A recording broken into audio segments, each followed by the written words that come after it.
This is the War Brief Daily for June 17th, 2026, covering the Russia-Ukraine theater. Tonight, we are tracking three confirmed developments. First, Ukraine struck a Gazprom Neft oil refinery approximately 15 kilometers from the Kremlin, confirmed by Moscow's own mayor, and simultaneously hit a fuel depot in Krasnodar.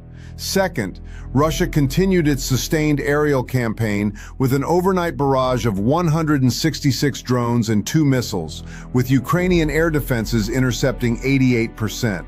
Third, on the front lines, Russian forces are concentrating significant force at Kostyantynivka, and that is the frontline story most outlets are not covering. First, Ukraine strikes Moscow energy infrastructure. This is confirmed.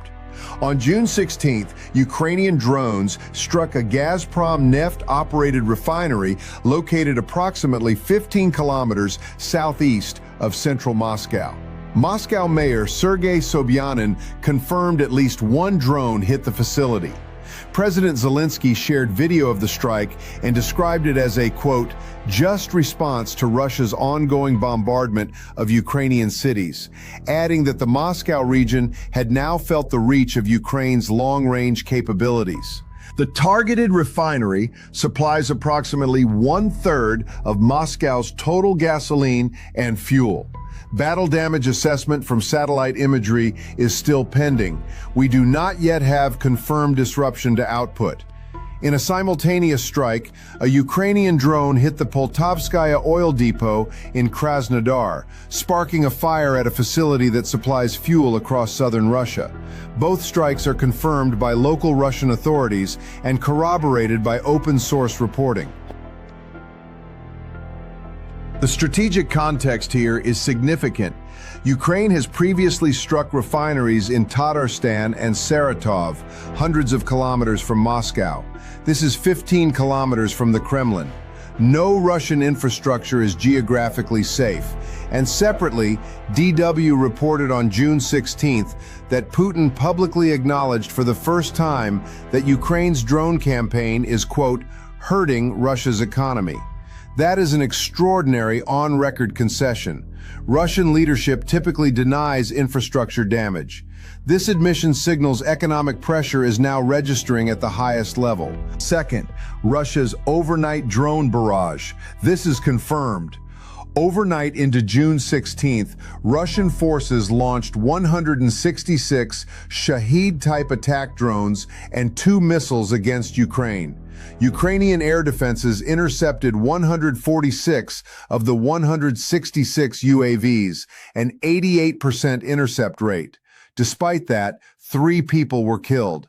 This follows the June 14th to 15th barrage of 681 total aerial assets, which included 70 missiles, 6 Zircon hypersonic cruise missiles, and 611 attack drones targeting Kyiv, Dnipro, and Kharkiv. In that same package, Russian forces executed a deliberate double-tap strike against first responders in Kharkiv, killing 5 Ukrainian emergency workers.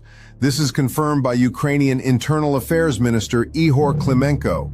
The cost exchange math matters here. Russia spends roughly $3 to $8 million per night on Shahed drones. Ukraine may spend up to $73 million in interceptor costs to stop them at an 88% rate. Even on successful defensive nights, Russia wins the economic exchange. Western interceptor resupply is now the most operationally critical variable in this air war.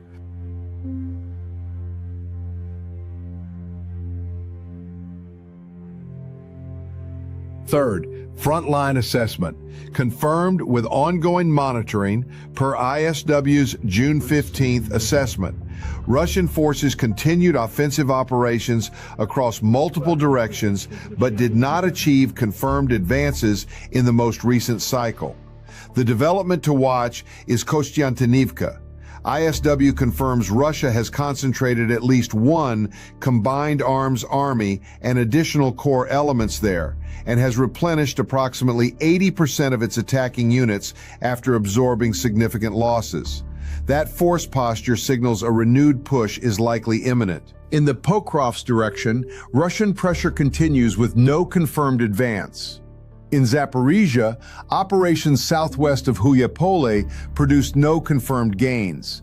ISW also confirmed a geolocated FPV drone strike on an on-duty ambulance in Kushuhum on June 15th, injuring a nurse. That pattern mirrors the double-tap doctrine in Kharkiv. Russia is systematically targeting emergency response capacity as a force multiplier. Here is what to watch in the next cycle. First, satellite battle damage assessment on the Moscow Gazprom Neft refinery. Does it confirm disruption to fuel output?